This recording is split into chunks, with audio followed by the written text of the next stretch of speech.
Ako po si Rodel Ibay, taga Santa Lucia. Ang edad ko ay 57 years old. Ang anak buhay ko ay pangangalesa. O gano'n na po kayo katagal na kotsero po, tay? Almost 30 years, 1988. Itong kabayong to, ang kulay niya, kastanyo. Pero ang tawag ko sa kanya, Bisaya, dahil galing siya ng Masbate, bigay ni Mayor. Gano'n na po siya katagal sa inyo, tay? Almost, magti 3 months sa 11. 1988 po, di ba tayo nagsimula na po kayo? Bakit bago lang po ang inyong kabayo, tay? Namatay kasi yung isa kong kabayo. Naging 10 years sa akin yun. Tapos, napahinga ako ng 4 months, binigyan ako ng kabayo ni Mayor. Naturuan ko ng sa loob ng 5 araw natuto, pinamasada ko na.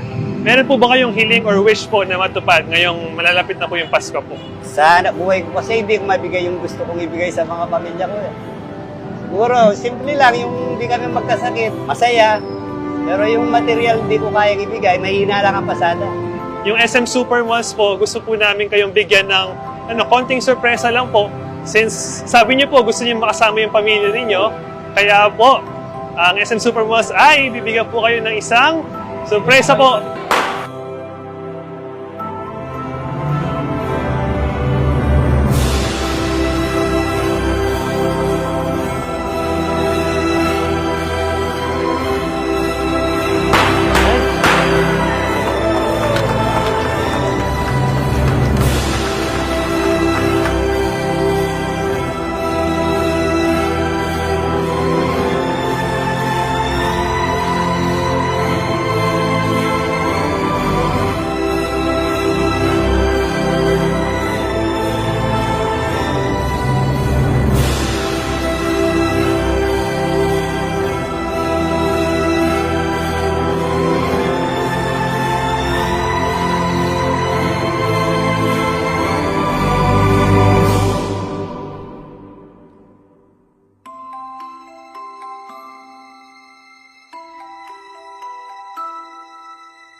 Maraming salamat, SM Super Mall, at maligayang Pasko sa inyo lahat.